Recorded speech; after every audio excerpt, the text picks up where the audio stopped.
my name is Haley-Louise and welcome to my channel, and also welcome to SFX Sundays. So today in SFX Sundays I am going to be showing you the same wound in 3 different time periods. So the first one that we are going to do is a fresh wound, so something that has just happened.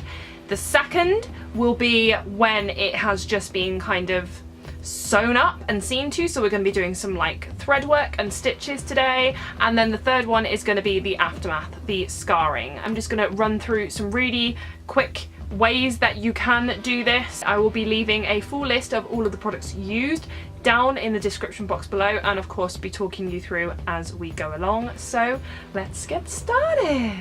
So hair out of the way, face, no makeup, no nothing. Okay, so we are going to be starting off by jumping to an oldie but a goodie, one of my faves. So we're going to be using Scar Wax to create our wound today. Now when I was looking through like where I wanted to put this on my face, I'm thinking we might go like from the cheek down, maybe a little bit down here. I'm just going to kind of see what happens and do it as I go along. If you've watched any of my previous videos or a video before, Scar Wax is literally just like a waxing blending thing. So we're going to create a second layer of skin and then kind of cut into that with a scalpel and make it look like a realistic wound of some sort. So I'm going to start off, I'm literally using a little white liner pencil just to kind of sketch out near enough where I want it, because remember we're going to have to recreate this exact kind of space 3 different times. So let's go I reckon through the lip, so about here. I've also used white so you can kind of see it on camera, so let's go here, let's go up into this meaty bit of the face.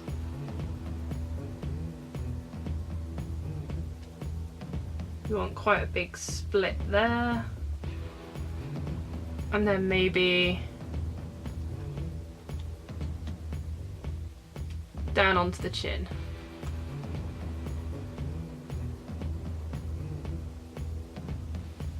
I reckon that'll be a pretty gnarly scar, do you not?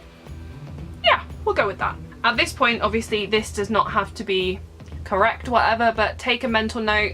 If you are doing this and you have to recreate this again and again, I would recommend taking photos at this point.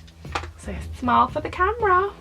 So I'm just going to be using a spatula to scrape out some of this Scar Wax.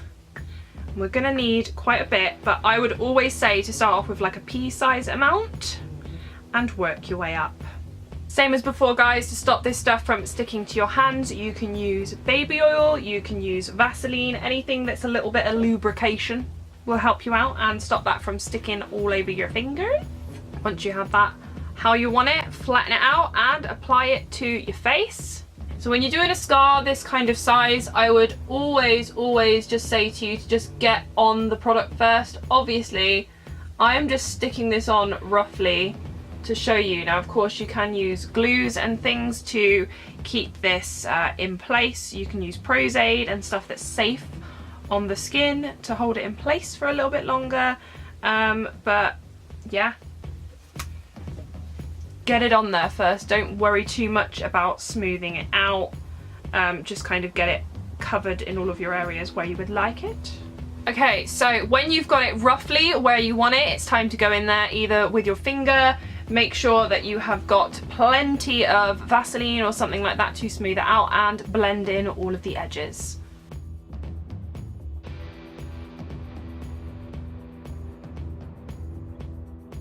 Okay, so when you've got that kind of suitably in place, we're going to do the same technique as what I did in my last video. If you haven't watched it, go and do it now. I'll leave it somewhere on the screen.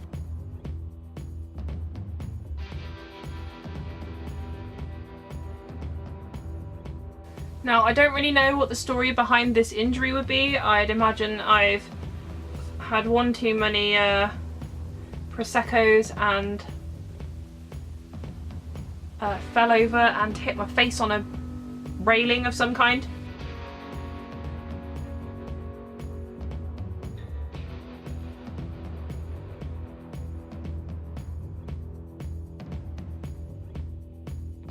And you're just going to kind of want to play with it until it seems right to you. Diving into my little trusty waxy paints, I'm just going to take that spatula and dip the end in, and then I'm going to go inside of those to create some depth. I'm going to be taking like a really dark red.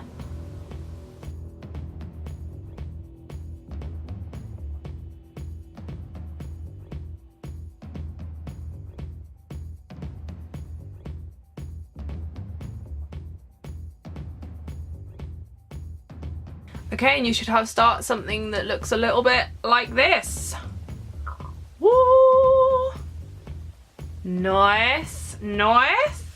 Right then, I'm gonna give this a quick powder with some translucent powder, or maybe I may use just a little bit of skin tone powder just so I don't have to foundation this as such, as we're doing it on natural skin. And then afterwards, we're gonna go in with the fake blood. I'm actually going to coat this just on a, what are these called? Cotton bud, and just pat that on so we don't disturb too much. And the cotton bud as well, it's disposable, and you can always kind of roll it as well, so if any of your ends at this point, your edges, sorry, aren't pristine, then you can kind of blend it in as you go.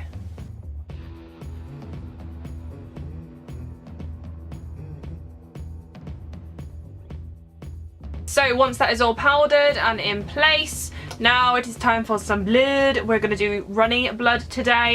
I'm not really particularly going to add bruising as such, but I may just take a little bit of red and kind of pat it around so that it's like inflamed, obviously, where our skin has ripped. But at this point on the fresh wound, there would not be that much bruising on this part of the face. As you go up towards the cheekbones and the eye sockets and things like that, and the nose, like last week, there would be almost immediately bruising. But yeah, not on this bad boy. So I'm just going to do that. I'm just going to add a little bit of pink in areas where I think, especially around this bit on the cheek, this bit would be really, really sore.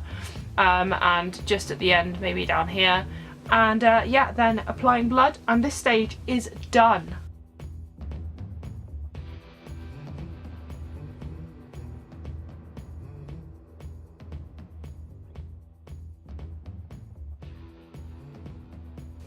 Okay, so that is the red added. Now with the blood, I'm actually going to apply this again with a little cotton bud, just so it's more precise and I can throw it away afterwards and I don't gotta clean nothing.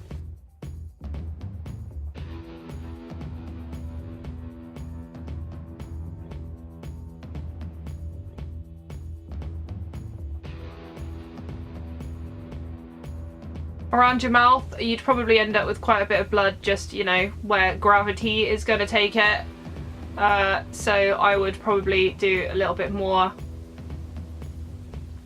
just on the side that you've gotten hit, and maybe just pat it in. And that is the first section done!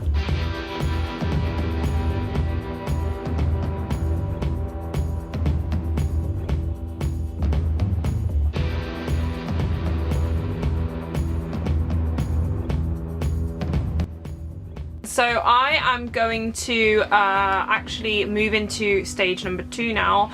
I'm going to clean this up slightly and actually just add to what I have here, which is really good for time saving. To do that,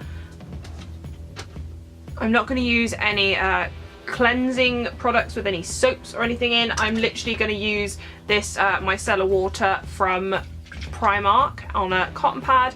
I'm going to wipe off the fake blood and just dab at it as much as possible.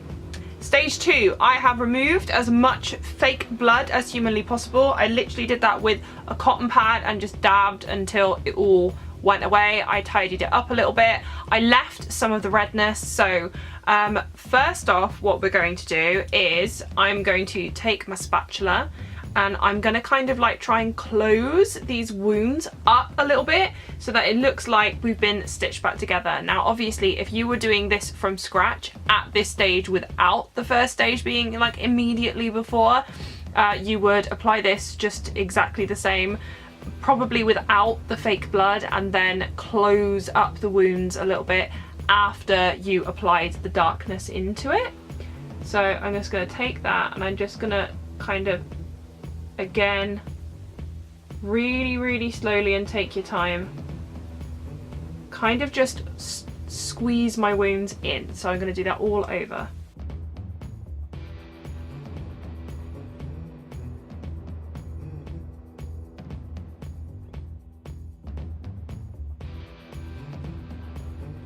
Any serious chunky sections you may just want to slowly remove or smooth down as much as possible, because obviously the idea of stitches is to stitch your skin back together in a way that it's going to heal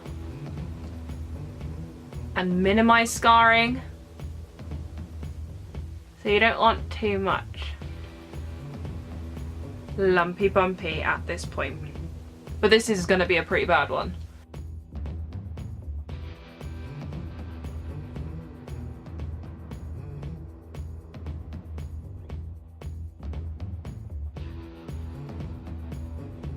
This is the area all pushed together so that there is a lot smaller space where the slice line is. Now, I've never done this before with string, but I have done it with wire, so I've made tiny little stitches. Now, I don't know if you're going to be able to see this. Basically, I took a piece of thread, doubled it over, and then I've tied tiny little knots all the way along. Now, for every knot, once it reaches the other knot, I am going to trim it there, and then we are going to stick these stitches over the top of our facial scarring. I'm going to do that by using literally the smallest, tiniest little dab of spirit gum. This is obviously an SFX paint and paint glue, and if you are using that around your eyes, be very careful. Also remember that if you get that on your hair, it's gonna hurt. I'm gonna do that now. I have no idea how long this is gonna take me, but I'm gonna snip each one off as we go, glue it, and move on to the next one. Let's see how many times I drop this. So the first one is gonna go, I think I'm gonna start with my chin because it's a smaller area. So the first one. Oh.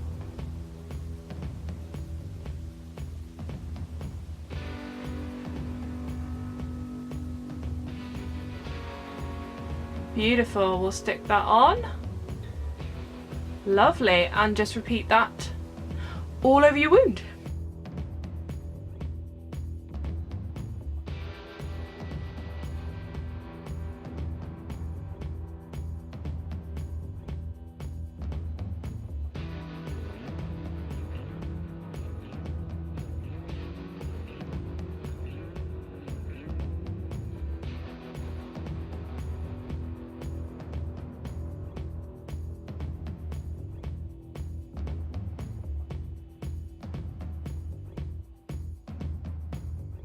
Okay, and after a really stupid amount of time, this is our stitched up look.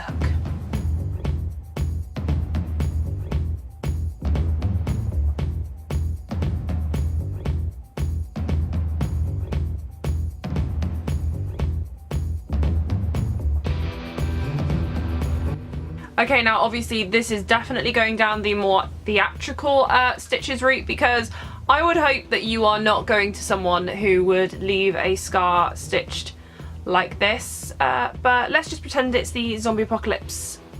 Yes, that is stitches, so that is stage 2, so this is right after it's happened and you've been seen to medically of some kind, and this is so stitched up. This is going to leave a pretty gnarly scar. Let's do it. Okay, moving on to the third and final. Now we are going to make a scar in that area. So obviously I've cleaned everything off of my face, and we are going to redraw onto our scar, and then we are using a product that I have not used here before on this channel. So this is Rigid Collodion. This one is from Kryolan, and basically this is going to give us a scar effect. As always, as you should do with everything, read the instructions thoroughly. If you do not know how to use this, it can be highly scented, it can be sort of damaging to eyes. Do not get it in your hair, as your hair will fall out. So yeah, that's what we're going to be using today. I actually do have a remover as well. There are a few ways that you can remove it, but I'm going to talk about that in another few videos that I have planned. But yeah, any questions, just let me know. So I am just going to take a lip liner pencil. This one, what is this? This is a Maybelline New York. This is in Pleasure Me Red, and it's just a really dark red. So I am very, very, very lightly going to redraw in near enough where our scar is, or where our scar was, and that is step number one. This is a very, very speedy step.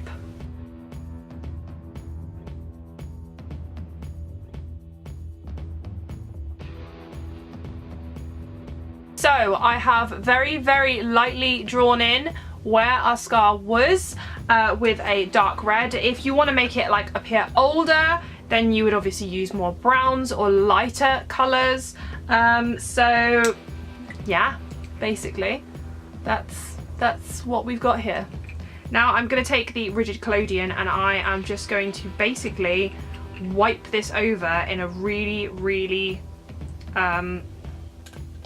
light hand motion over the top of those scars.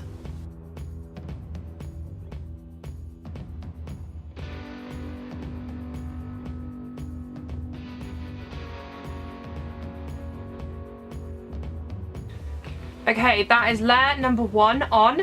Now as this applies, you will start to feel sort of like a bit of a tingling on your skin. Do make sure that you test this on every single person that you are applying it on, including yourself. So layer number one is on. I'm going to let this dry for a minute or so, and then I'm probably going to apply maybe 3 layers, maybe 4. As you can see, you can already kind of see like an indentation in that area, so you really do not need a lot at all. This kind of, to an extent, dehydrates the skin in that area, and it gives a very sort of like realistic scar look. So like I said, I'm going to let this dry for a minute or so and then apply layer number 2.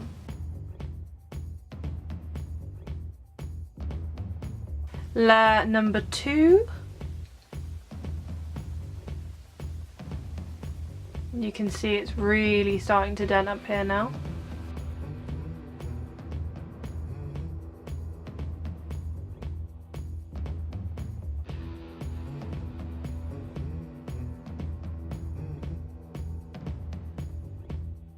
So all of my layers have dried. I did kind of like 4.5 layers, as I put a little bit extra there, but as you can see, if I do get closer and my camera decides to focus, thank you. Rigid Collodion has literally made a really big indent in my bottom lip, in my chin, in my face. Like if I turn, you can kind of like see the indent that it actually does give.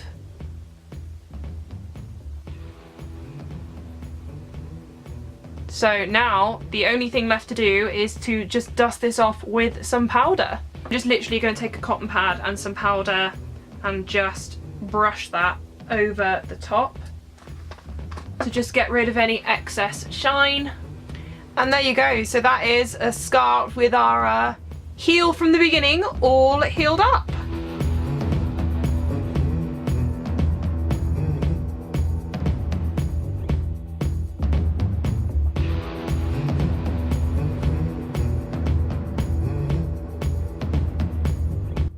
So that was it for this week's hashtag SFX Sunday video. I really hope that you enjoyed it. I really enjoyed making it, actually. I need to take this off though, because this is the most uncomfortable thing ever to wear, and it's kind of like sucked in half my lip.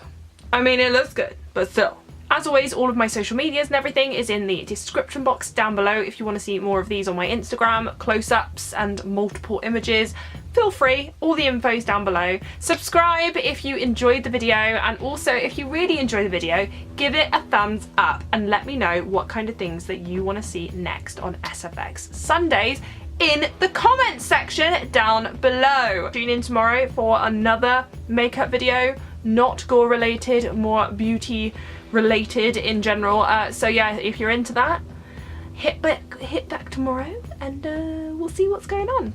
Anyway, I am going to go and remove this now, and I'm now going to go to bed. So thank you so much for watching if you have made it this far to the end, and and I will see you guys very, very soon. Bye!